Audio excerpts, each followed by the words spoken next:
उसके बारे में हमने कल डिस्कस किया था। आज हम डिस्कस करेंगे बेटा motion of bodies connected by string, कि जब कोई भी बॉडीज जो होती है वो स्ट्रिंग के साथ कनेक्टेड होती है तो उनकी एक्सीलेशंस वगैरह क्या होती है, या उनकी एक्सीलेशंस वगैरह को किस तरह से हम कैलकुलेट कर सकते हैं, तो इसके बारे में हम डिस्कस करेंगे बेटा। तो देखिए बेटा, अब इसके अंदर हमने टेंशन की डेफिनेशन तो पढ़ ली थी कि टेंशन का मकसद होता है वो फोर्स जो किसी भी स्ट्रिंग के अंदर पैदा होती है जब स्ट्रिंग को हम स्ट्रेच करते हैं या स्ट्रिंग के ऊपर कोई फोर्स लगाते हैं जिसकी वजह से वो स्ट्रेच होने की कोशिश करता है, तो उसके अंदर एक रिएक्शन की फोर्स पैदा होती है जिसको हम कहते हैं कि ये टेंशन है बेटा। ठीक है, अब इसके मुख्तलिफ जो है वो केसेस होते हैं, उसको हम डिस्कस करेंगे। उसके बाद जो इसके ऊपर क्वेश्चंस होते हैं उनको किस तरह से डील किया जाता है उनको भी देखेंगे बेटा। तो देखिए बेटा, इस तरह से आज हम डिस्कस करते हैं बेटा कनेक्टेड मोशन। इसको हम कहते हैं कनेक्टेड मोशन। ठीक है, अब कनेक्टेड मोशन के अंदर बेटा सपोज करें अगर इस तरह से हो कि जो है वो बॉडी हैंगिंग है। ठीक है बेटा, इस तरह से अगर कोई भी बॉडी है जो हैंगिंग वर्टिकली है बेटा, बॉडी हैंगिंग वर्टिकली बेटा, सपोज करें कोई भी बॉडी है बेटा वो वर्टिकली इस तरह से हैंग कर रही है, इस तरह से बेटा। सपोज करें ये हमारे पास एक स्ट्रिंग है और इस स्ट्रिंग के अंदर बेटा इस तरह से कोई भी हमने मास एम सस्पेंड किया हुआ है बेटा। ठीक है, जब ये मास इस तरह से सस्पेंड करते हैं बेटा तो ये इसका वेट इसको डाउनवर्ड लगता है और वेट की वजह से इस स्ट्रिंग के अंदर एक स्ट्रेचनेस पैदा होती है जिसको हम कहते हैं टेंशन बेटा। अब इस कंडीशन के अंदर जब कोई भी बॉडी इस तरह से हैंगिंग पोजीशन के अंदर है तो इस कंडीशन के अंदर वेट और टेंशन बराबर होते हैं। तो बेटा वेट और टेंशन एक दूसरे के इक्वल होते हैं जब कोई भी बॉडी इस तरह से किसी भी स्ट्रिंग के साथ अटैच है और वो हैंगिंग वर्टिकल पोजीशन के अंदर है। तो इस कंडीशन के अंदर कहेंगे कि अगर बॉडी स्टेशनरी है, इफ बॉडी इज स्टेशनरी, अगर बॉडी स्टेशनरी है और body is moving up down with uniform velocity. बेटा अगर ये यूनिफॉर्म वेलोसिटी से ऊपर अगर आप इसको ले जाएं या यूनिफॉर्म वेलोसिटी से इसको सपोज करें इस तरह से, ये सपोज करें कि बॉडी हैंगिंग वर्टिकली इस तरह से और इसके ऊपर अगर कोई भी बॉडी अपवर्ड मूव कर रही है या कोई भी बॉडी इस तरह से डाउनवर्ड मूव कर रही है विद यूनिफॉर्म वेलोसिटी। अगर इसकी वेलोसिटी अपवर्ड है या इसकी वेलोसिटी जो है बेटा डाउनवर्ड है और ये यूनिफॉर्म वेलोसिटी और इसके अंदर वेलोसिटी जीरो है बेटा, तो इस कंडीशन के अंदर बेटा जो वेट होता है उसकी वजह से जो टेंशन पैदा होता है, ठीक है ना, वो वेट के बराबर होता है। ठीक है, इस कंडीशन के अंदर वेट और टेंशन बराबर होते हैं जब कोई भी बॉडी स्ट्रिंग के साथ अटैच हो और वो स्टेशनरी हो या वो स्ट्रिंग अपवर्ड मूव कर रहा हो या वो स्ट्रिंग डाउनवर्ड मूव कर रहा हो, तो उस कंडीशन के अंदर हम कहेंगे कि इसके अंदर वेट बराबर होता है टेंशन के। तो आप कह सकते हैं कि weight is equal to tension. ठीक है, टेंशन को हम लिखते हैं टी से, या आप ये भी कह सकते हैं कि कि tension is equal to weight is equal to mg। आप इसको इस तरह से लिख सकते हैं बेटा। ठीक है, तो ये हो गया बेटा इसका केस। अब इस टेंशन का डायरेक्शन क्या होता है बेटा?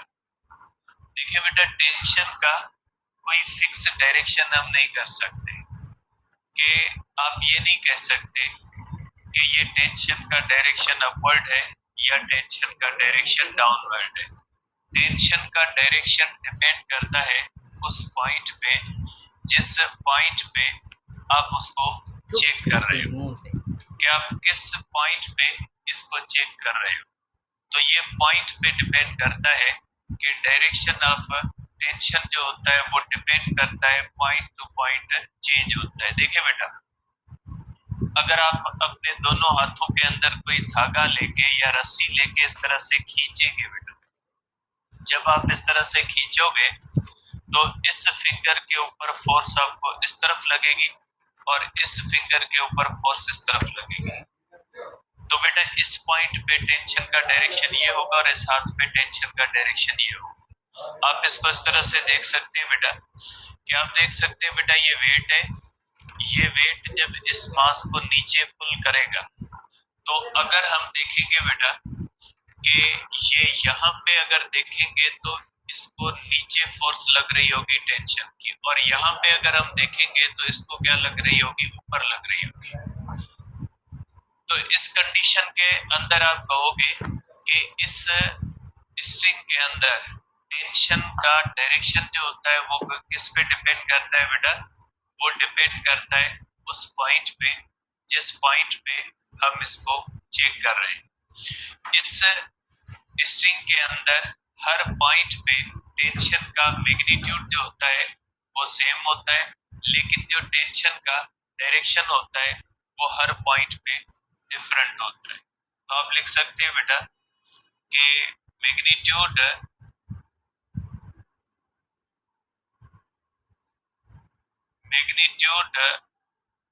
Of tension in a string is equal at every point, but its direction is determined by position of point। कि किस पॉइंट पे आप इसका टेंशन का डायरेक्शन देखते हो तो उस पॉइंट के ऊपर आप टेंशन का जो है वो डायरेक्शन देखोगे कि टेंशन का डायरेक्शन क्या होता है। तो ये हो गई बेटा पहली चीज इसकी। अब दूसरी हम करते हैं बेटा।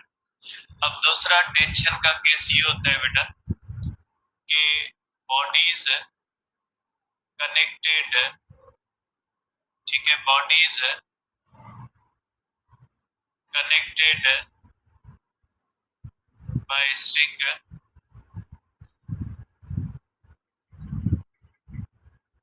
hanging vertically।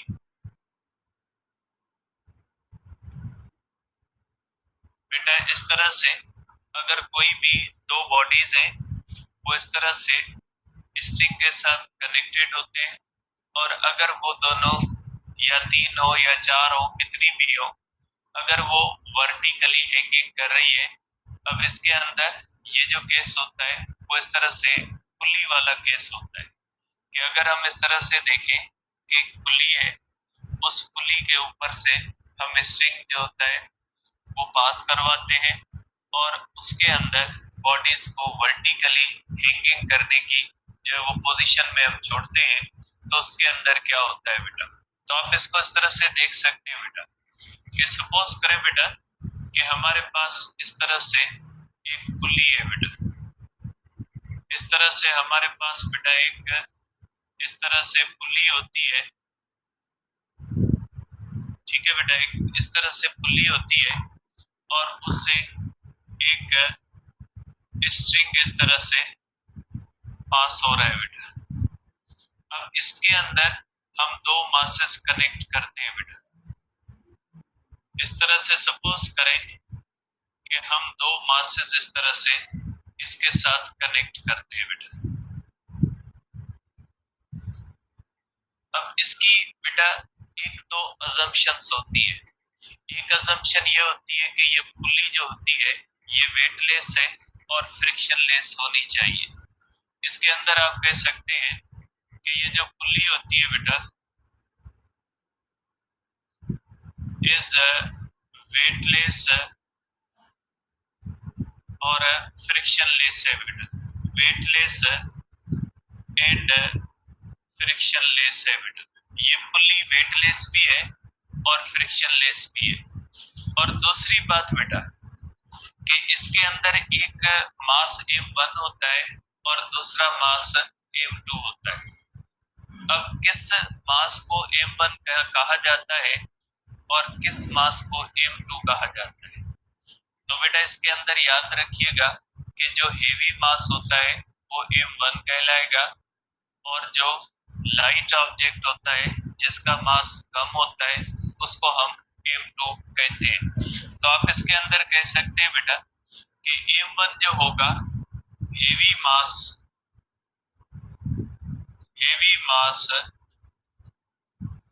is m1 and light mass is m2 बेटा। ये इसके अंदर फिक्स चीजें होती है बेटा। सपोज करें बेटा कि अगर ये बॉडी है, ये बॉडी अगर हेवी है इसको m1 कह दें, इसको आप m2 कह दें। बाकी ए और बी आप किसी को भी कह सकते हैं, इसको ए कह ले, इसको बी कह ले, या इसको ए कह ले, इसको बी कह ले। ए बी कोई भी हो सकता है, लेकिन m1 और m2 जो होते हैं वो फिक्स होते हैं इसके अंदर। आप इसको कर ले बेटा बॉडी ए और इसको कर ले आप बॉडी बी, इस तरह से। ठीक है, तो बेटा ये दो चीजें हैं जिनका ध्यान रखना है कि हम इसके ऊपर जो भी फार्मूले ड्राइव करेंगे वो फार्मूले उसी सूरत में एप्लीकेबल होंगे जब पुली वेटलेस होगी और फ्रिक्शनलेस होगी। मींस उसके अंदर उसका वेट बहुत ही थोड़ा होगा और उसकी फ्रिक्शन भी जो होगी वो बहुत ही थोड़ी होगी, तो उसके लिए ये इस्तेमाल किए जा सकते हैं। अब इसके ऊपर बेटा दो वेट्स एक्ट कर रहे हैं। अब इसके ऊपर एक वेट होगा बेटा हमारे पास वेट W1 डाउनवर्ड है और वेट W2 भी डाउनवर्ड है। इन दोनों वेट्स की वजह से बेटा ये वेट भी डाउनवर्ड है, ये वेट भी डाउनवर्ड है। दोनों की वजह से बेटा इसके अंदर टेंशन पैदा होगा बेटा। इसके अंदर आप कह लें कि यहाँ पे टेंशन इस तरह से है और इसके अंदर आप कह लें कि ये टेंशन इस तरह से है। ठीक है बेटा, इसके अंदर टेंशन पैदा होता है, दोनों की वजह से टेंशन होता है। अब अगर आप इसके बॉडी के ऊपर देखें तो इस बॉडी के ऊपर जो फोर्सेस लग रही है वो दो फोर्सेस लग रही है, वेट डाउनवर्ड है, टेंशन अपवर्ड है। ठीक है, अब हमने इन दोनों के इस बॉडी के ऊपर भी ऐसे ही है, इसके ऊपर भी वेट लग रहा है, टेंशन लग रहा है। जाहिर सी बात है एक बॉडी हेवी होगी और एक बॉडी लाइट है। हम पढ़ रहे हैं न्यूटन के लॉस को, ये न्यूटन के लॉ का हिस्सा है। ठीक है, आप ये नहीं समझिएगा कि ये न्यूटन के लॉ से कोई अलग टॉपिक है, ये न्यूटन के लॉ का हिस्सा ही है जिसके अंदर आपको ये बताया गया है कि जब दो बॉडीज आपस में कनेक्टेड होती है तो उनकी एक्सीलरेशन कैसे कैलकुलेट की जाती है। ये कोई नई चीज नहीं है, ये न्यूटन के सेकंड लॉ का हिस्सा है कि ये सेकंड लॉ का एक स्पेशल केस है कि सेकंड लॉ कहता है जब आप नेट फोर्स लगाओगे तो एक्सीलरेशन पैदा होगी। तो इसमें आपको बताया गया है कि जब इस तरह से बॉडीज एक दूसरे के साथ कनेक्टेड होती है तो उनके अंदर जो एक्सीलरेशन पैदा होती है वो किस तरह से कैलकुलेट की जाती है। तो बेटा देखें, अब हम ये देखेंगे कि इसके अंदर एक्सीलरेशन कितनी पैदा होती है या इसके अंदर एक्सीलरेशन हम कैसे कैलकुलेट करेंगे बेटा। ठीक है, तो आप इसको सेंस में देखेंगे बेटा। देखें, इसके ऊपर दो फोर्सेस लग रही है, इसके ऊपर भी दो फोर्सेस लग रही है। तो आप नेट फोर्स को कैलकुलेट करोगे बेटा। आप यहाँ पे कैलकुलेट करोगे कि force, net force acting on body A बेटा,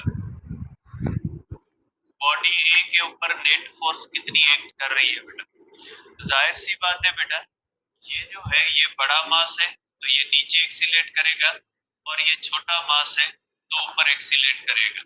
बेटा लॉजिकल बात है कि एक साइड पे वेट ज्यादा है तो ये नीचे एक्सीलेट करेगा, और दूसरी साइड पे अगर वेट कम है तो ये साइड ऊपर एक्सीलेट करेगी। तो आप कहोगे कि दोनों के अंदर एक्सीलेशन पैदा होगी इस तरह से, इसके अंदर एक्सीलेशन ये पैदा होगी और इसके अंदर एक्सीलेशन ये पैदा होगी। दोनों बॉडीज कनेक्टेड है, दोनों के अंदर सेम एक्सीलेशन पैदा होगी, क्योंकि बेटा मैंने आपको बताया था न्यूटन के लॉ के अंदर कि जब दोनों बॉडीज आपस में कनेक्टेड होती है तो ये एक सिंगल बॉडी कंसीडर की जाती है।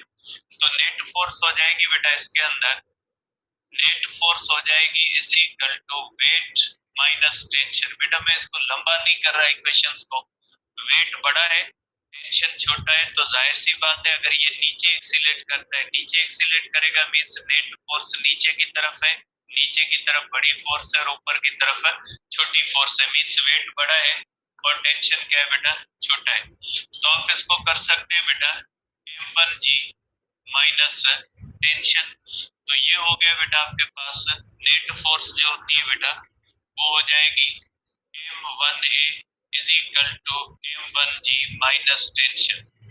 बेटा ये हो जाएगी इक्वेशन 1 बेटा। मैं सिर्फ एक इक्वेशन को ड्राइव करता हूँ, बाकी केसेस की इक्वेशंस को ड्राइव नहीं करूंगा, ताकि आपको बेसिक प्रोसेस पता चले कि आप इक्वेशन को कैसे ड्राइव करोगे। तो ये हो गई बेटा आपके पास इक्वेशन 1 बेटा। अब आप देखोगे net force acting on body B बेटा, net acting on body B बेटा, एक्टिंग ऑन बॉडी बी बेटा, इस तरह से अगर बॉडी बी के ऊपर नेट फोर्स एक्ट करोगे बेटा, कैलकुलेट करोगे तो नेट फोर्स बॉडी बी के ऊपर हो जाएगी बेटा, ये अगर नीचे एक्सीलेट करेगी तो ये ऊपर एक्सीलेट करेगी बेटा, और इन दोनों की एक्सीलेशंस क्या होंगी सेम, क्योंकि कनेक्टेड है। ये ऊपर एक्सीलेट करेगी तो इसका मकसद है टेंशन बड़ा है और वेट छोटा है। टेंशन इसलिए बड़ा है बेटा, यहाँ पे मैं लिख लेता हूँ कि एक्सीलेशन अपवर्ड है, टेंशन ग्रेटर देन वेट 2 होता है, और इस कंडीशन के अंदर टेंशन लेस देन वेट बेटा 1 होता है। ठीक है, इसके अंदर टेंशन कम है, और इन दोनों के अंदर एक्सीलेशन जो होती है, acceleration is same in both bodies बेटा, दोनों बॉडीज के अंदर एक्सीलेशन जो होती है वो सेम होती है। तो आप इसके बारे में बेटा लिख सकते हैं कि is equal to m2a is equal to tension minus m2g, ये हो जाएगी इक्वेशन आपकी 2 बेटा। अब इन दोनों इक्वेशंस को अगर ऐड करेंगे, एडिंग इक्वेशन 1 एंड इक्वेशन 2 बेटा, सिर्फ मैं इसी केस का इसको ड्राइव कर रहा हूँ, बाकी केसेस के जो है वो या प्रॉब्लम्स के अंदर भी सेम जो है वो प्रोसेस लगता है कि एक्सीलेशन को कैसे कैलकुलेट करोगे और टेंशन को कैसे कैलकुलेट करोगे, सेम मैकेनिज्म हर जगह पे इस्तेमाल होता है। तो ये हो जाएगा बेटा आपके पास m1a प्लस हो जाएगा आपके पास m2a इज इक्वल टू आपके पास हो जाएगा m1g माइनस टेंशन प्लस हो जाएगा आपके पास टेंशन माइनस m2g बेटा, ये कैंसिल हो गया, यहाँ से आएगा एक्सेलेरेशन कॉमन और यहाँ से आ जाएगा बेटा m1 minus m2 into g common आएगा, और इस साइड का जो m1 प्लस m2 होगा ये नीचे चला जाएगा। ठीक है, तो ये आ गया आपके पास बेटा एक्सेलेरेशन का फार्मूला कि आप एक्सेलेरेशन कैसे कैलकुलेट करेंगे बेटा। दोनों के अंदर जो एक्सेलेरेशन होती है वो सेम होती है, आप दोनों की सेम एक्सेलेरेशन को कैलकुलेट कर सकते हैं। तो ये हो गई आपके पास एक्सीलेशन, इसमें याद रखिएगा कि कभी भी डिनोमिनेटर के अंदर माइनस वाला फैक्टर नहीं आएगा, क्योंकि डिनोमिनेटर के अंदर माइनस का फैक्टर आएगा तो जब दोनों मासेस इक्वल होंगे तो यहाँ पे जीरो हो जाएगा और फिर ये चीजें इंफिनिटी तक चली जाएंगी, तो एक्सीलेशन इनफिनाइट नहीं हो सकती। इसलिए डिनोमिनेटर के अंदर कभी भी इस तरह से जो है वो माइनस का फैक्टर नहीं आएगा बेटा। ठीक है, अब अगर हम इस तरह से करते हैं बेटा कि अगर बेटा इस तरह से इक्वेशंस को आपस में डिवाइड करें बेटा, अगर आप बेटा इस तरह से करें कि डिवाइडिंग इक्वेशन 1 एंड इक्वेशन 2 बेटा अगर डिवाइड करें तो आपको पता है बेटा इक्वेशन 1 होती है m1a और इक्वेशन 2 होती है बेटा m2a। ये हो जाती है बेटा m1g माइनस टेंशन, ये हो जाती है टेंशन माइनस m2 जी, इस तरह से इक्वेशन होती है बेटा। ये जाएगा बेटा a में by cross multiplication m1t minus m1 m2g by cross multiplication m1 m2g minus m2t बेटा। इस साइड पे आएगा बेटा टेंशन निकलेगा कॉमन, m1 प्लस m2 बचेगा, उस साइड पे जाएगा बेटा m1 m2 इंटू जी होगा बेटा। मैंने ये साइड को इस साइड पे ले आओगे प्लस होगा और टेंशन को कॉमन निकाल लिया बेटा, तो टेंशन हमारे पास हो जाएगा बेटा is equal to 2 m1 m2 into g अपन आप कर सकते हैं m1 प्लस m2 बेटा। देखिए इसमें भी डिनोमिनेटर के अंदर नेगेटिव फैक्टर नहीं आया, इसके अंदर भी आप देख सकते हैं कि बेटा डिनोमिनेटर के अंदर कोई भी इस तरह से नेगेटिव के अंदर फैक्टर नहीं आता। तो ये हो गए बेटा आपके पास टेंशन की इक्वेशन बेटा। अब इसके हम करते हैं बेटा कि स्पेशल केसेस कैसे होते हैं।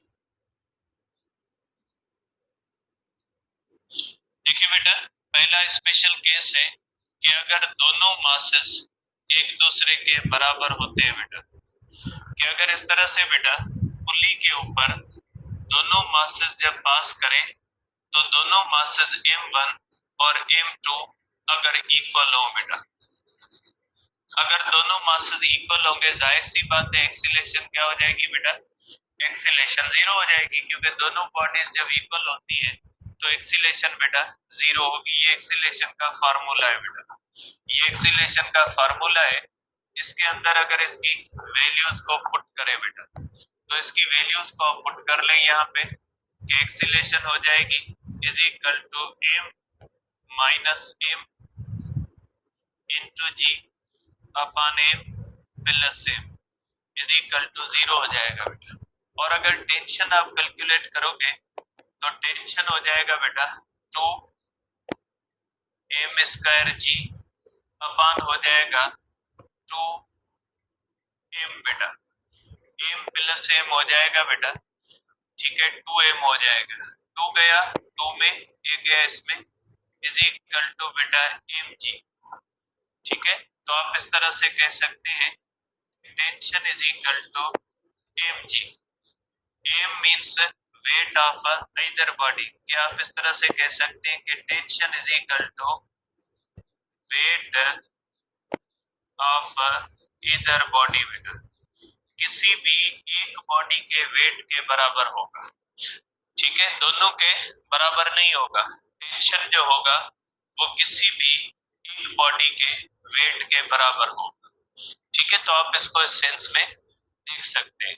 आप इसको इस तरह भी लिख सकते हैं बेटा कि अगर ऐसे हो कि अगर आपको कहा जाए कि mass m1 is equal to twice of mass m2।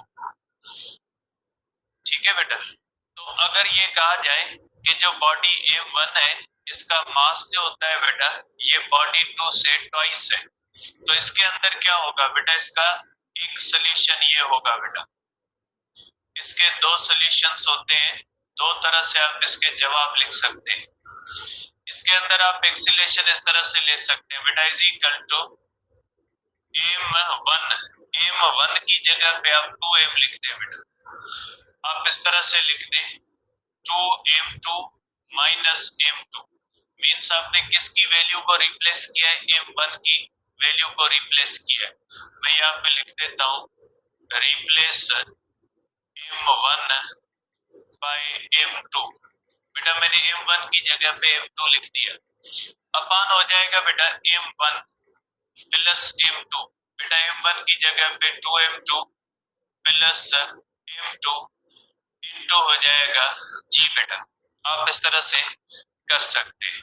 तो बेटा ये हो जाएगा आपके पास एक्सेलेरेशन इज इक्वल टू, बाकी क्या बचेगा बेटा m2g अपान बचेगा बेटा यहाँ पे हमारे पास 3m2 होगा। बेटा ये कैंसिल हो जाएगा, इज इक्वल टू g अपान 3। बेटा g अपान 3 हो जाएगा 9.8 अपान 3 हो जाएगा, तो एक्सीलेशन हो जाएगी बेटा 3.26 मीटर पर सेकंड स्क्वायर। बेटा अगर तो इनके अंदर बेटा इतनी एक्सीलेशन आ जाएगी, ठीक है। और इसी तरह से बेटा आप टेंशन को भी कैलकुलेट कर सकते हैं रिप्लेस करके इसके साथ। बेटा टेंशन का फार्मूला क्या होता है बेटा, टेंशन का फार्मूला होता है m1 को रिप्लेस करें बेटा 2m1, m1 हो जाएगा बेटा 2m2 इंटू m2 अपान हो जाएगा बेटा हमारे पास 3m2 इंटू जी। तो टेंशन को भी आप कर सकते हैं बेटा 4m2 square upon 3m2 into जी। बेटा कैंसिल हो गया 4/3 ऑफ m2g। बेटा आप कर सकते हैं कि tension is equal to 4/3 weight of the second body. बेटा क्योंकि इसके अंदर m2 आ गया है, तो आप क्या करोगे 4/3 of the wait of the second body के बराबर आ जाएगा। इस तरह से बेटा आप इसको सोल्यूशन 2 में भी ले जा सकते हैं। बेटा इसका सेकंड सोल्यूशन होगा, सेकंड सोल्यूशन के अंदर आप करेंगे रिप्लेस m2 बाय m1। बेटा ठीक है, ये हो जाएगा बेटा, आपको पता है बुनियादी इक्वेशन है m1 is equal to 2m2, तो यहां से ये हो जाएगा बेटा m2 is equal to half of m1। बेटा जाहिर सी बात है अगर m1 m2 से डबल है तो m2 m1 का हाफ होगा, सिंपल सी बात है। तो इसके अंदर अगर आप एक्सीलेशन करोगे बेटा, तो इसके अंदर एक्सीलेशन हो जाएगी बेटा m1 माइनस m2। बेटा ये हो जाएगा m1 अपान 2, और ये हो जाएगा बेटा m1 प्लस m1 अपान 2 इंटू हो जाएगा बेटा जी। इस तरह से आप लिखोगे, इसको भी सॉल्व कर सकते हैं बेटा आप इसी तरह से। ये हो जाएगा बेटा आपके पास 2, और ये हो जाएगा बेटा m1 अपान 2। बेटा यहाँ पे बचेगा, और यहाँ पे हो जाएगा बेटा 3m1 अपान 2 इंटू जी। बेटा इस तरह से आप कर सकते हैं बेटा। तो देखिए बेटा दोनों कंडीशन के अंदर तो 2 में गया m1 इज इक्वल टू बेटा g अपान 3 होगा, इज इक्वल टू 9.8 अपान 3। इसके अंदर भी एक्सीलेशन वही आएगी बेटा 3.26 मीटर पर सेकंड स्क्वायर। दोनों कंडीशन के अंदर बेटा एक्सीलेशन सेम आती है, लेकिन दोनों कंडीशन के अंदर टेंशन डिफरेंट आएगा, क्योंकि बेटा एक्सीलेशन तो वही आनी है जो m1 के अंदर आनी है, वही m2 के अंदर आनी है। तो एक्सीलेशन बेटा सेम तरह से आनी है, इक्वल आनी है। टेंशन के अंदर फर्क आएगा। टेंशन को कैलकुलेट करें बेटा, टेंशन देखिए कितना आता है। टेंशन की इक्वेशन है बेटा आपके पास 2m1 m2। बेटा ये हो जाएगा 2m1, रिप्लेस आप किसको कर रहे हो बेटा, रिप्लेस करें यार m2 को, तो ये हो जाएगा m1 अपॉन 2, अपान आप करोगे बेटा m1 plus m2, m1 plus बेटा m1 अपॉन 2 इंटू आप करोगे बेटा g, तो ये आ जाएगा बेटा 2 गया 2 में, ये हो जाएगा बेटा आपके पास m1 स्क्वायर अपॉन बेटा ये हो जाएगा बेटा 3m1 अपॉन 2 इंटू जी, बेटा m1 गया m1 में बेटा, ये हो जाएगा बेटा 2 अपॉन 3m1 जी बेटा, तो टेंशन कितना आ जाएगा बेटा 2/3 of weight of the first body बेटा। टेंशन में फर्क आता है बेटा, क्योंकि टेंशन फोर्स है, एक 2 के हिसाब से है, दूसरी 1 के हिसाब से, तो इस तरह से आंसर्स के अंदर डिफरेंस हो सकता है। एक्सीलरेशन के आंसर में नहीं होगा, लेकिन टेंशन का जो आंसर होगा उसके अंदर फर्क होगा बेटा। अब इसका सेकंड केस हम डिस्कस करते हैं बेटा, जो आपके पास दिया गया है बेटा, केस का केस 2 हम लेते हैं बेटा। 3 केस के हिसाब से बेटा, one body moves horizontally, other body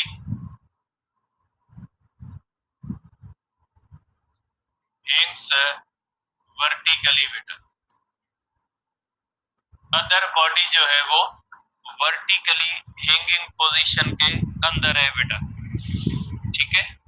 आप इसको इस तरह से देखेंगे बेटा कि सपोज करें बेटा इस तरह से बेटा हमारे पास कोई भी टेबल है, उसके ऊपर इस तरह से बेटा हमने एक पुल्ली लगाई हुई है इस तरह से, और एक बॉडी बेटा इस तरह से हमारे पास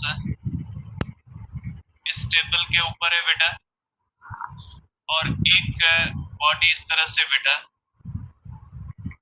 हैंगिंग वर्टिकली है बेटा, ठीक है, इस तरह से बेटा। अब इसके अंदर भी कुछ अजम्पशंस है, इसके अंदर भी उसी तरह से अजम्पशंस है जिस तरह से हमने फर्स्ट के अंदर देखा था बेटा। इसकी अजम्पशंस कौन सी है बेटा कि बेटा टेबल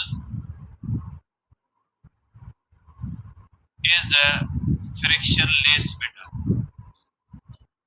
टेबल जो होती है बेटा वो फ्रिक्शनलेस है, कि यहां से आप कह सकते हैं कि बेटा यहाँ पे फ्रिक्शन जो होती है वो 0 होती है बेटा, इस तरह से।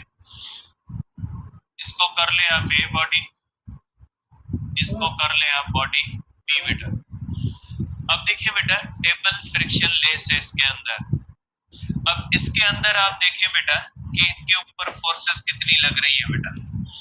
अब इसका जो मास करेंगे m1 करेंगे, और इसका मास जो हम करेंगे बेटा, इसका मास हम करेंगे m2। ये बात याद रखिएगा बेटा कि इसके अंदर जो बॉडी हैंगिंग होती है उसका मास m1 होता है, और जो बॉडी टेबल के ऊपर पड़ी होती है उसका मास हम m2 रखते हैं। ये चीज फिक्स है इसके अंदर, मैं लिख देता हूँ इसके बाद बेटा, m1 is mass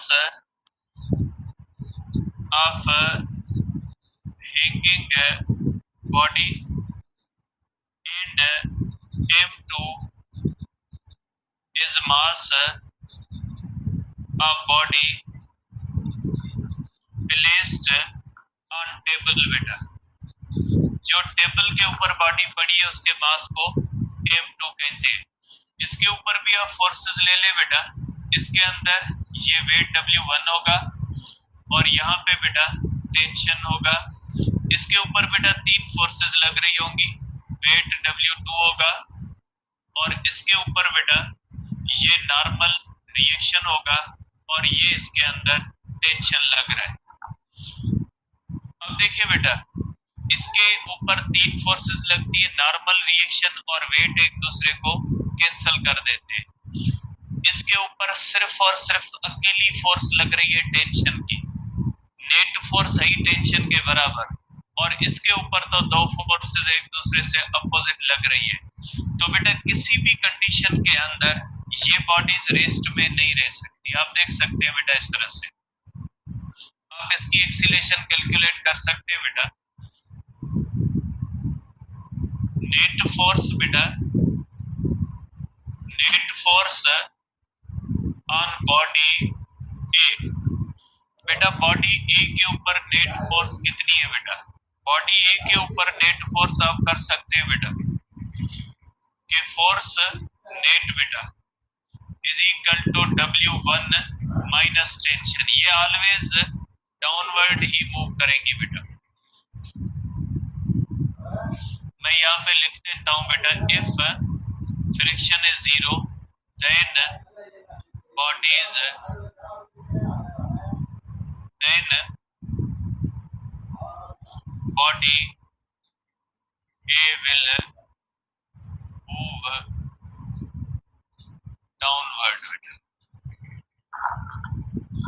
ऑलवेज करते हैं बेटा। अगर फ्रिक्शन जीरो है तो बॉडी ए हमेशा ऑलवेज डाउनवर्ड होगी, क्योंकि बेटा इसको रोकने वाली कोई फोर्स है ही नहीं। इसलिए बॉडी ए का मास कम है ज्यादा है कोई फर्क नहीं पड़ता, भले ये 100 किलोग्राम की हो ये 1 किलोग्राम की हो, ये इसको नीचे मूव करेगी, इसको खींच लेगी, क्योंकि 1 किलोग्राम का टेंशन इसके ऊपर लग रहा होगा और इस टेंशन को बैलेंस करने के लिए कोई चीज है ही नहीं। इसलिए इसके अंदर कोई फर्क इस बात का नहीं पड़ता कि दोनों के मासेस इक्वल है या बॉडी बी का मास बहुत ज्यादा है, कोई फर्क नहीं पड़ता बेटा इसके अंदर। तो आप इसकी इक्वेशन को ले सकते हैं बेटा, m1a is equal to m1g minus tension equation 1 बेटा। If net on body B बेटा, नेट फोर्स जो होती है बेटा वो बॉडी बी के ऊपर कितनी है बेटा? बॉडी बी के ऊपर weight is equal to normal reaction, weight minus normal reaction बराबर होंगे 0 के, और नेट फोर्स सिर्फ और सिर्फ इसके ऊपर लग रही होगी टेंशन।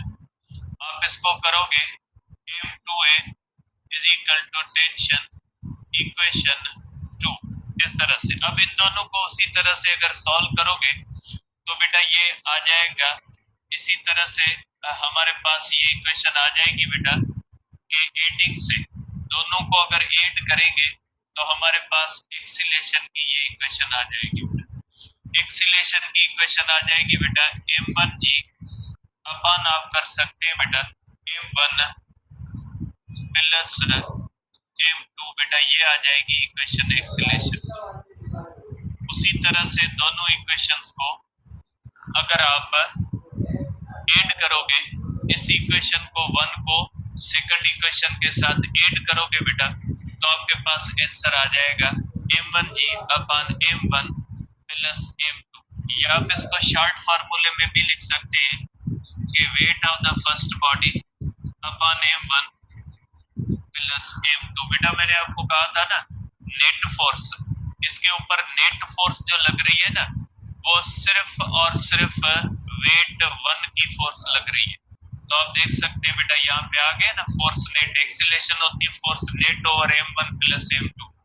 तो इस तरह से आ जाए बेटा, देखिए तो ये आ रही है इस तरह से। तो ये जो होता है बेटा आप कर सकते हैं कि ये नेट फोर्स का फार्मूला इस तरह से। तो ये इसके ऊपर ओनली फोर्स, क्योंकि वर्टिकल फोर्स है, एक्सीलेशन वर्टिकल फोर्स दे रही है, इसको कोई भी रोकने वाली फोर्स नहीं है, आप यहाँ से देख सकते हैं इसके अंदर।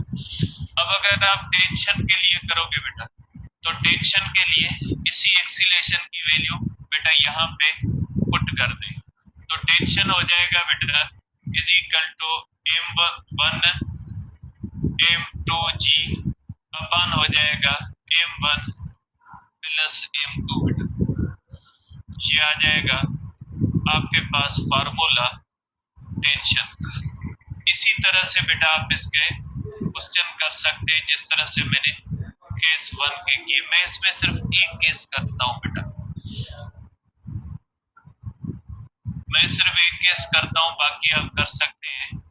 स्पेशल केस में करता हूं बेटा, और इसके अंदर दोनों के मासेस में बराबर रखता हूं बेटा। देखिए उस केस के अंदर तो एक्सीलेशन 0 थी, इस केस के अंदर एक्सीलेशन जीरो नहीं होगी। एक्सीलेशन हो जाएगी बेटा जब दोनों मासेस इक्वल है, तो ये हो जाएगी बेटा mg अपॉन 2 m बेटा हो जाएगा, क्योंकि दोनों का मास इक्वल है, इसका भी m है, दोनों का m है, अपॉन 2m होगा, तो ये हो जाएगी बेटा g अपॉन 2 9.8 अपॉन 2, तो एक्सीलेशन हो जाएगी 4.9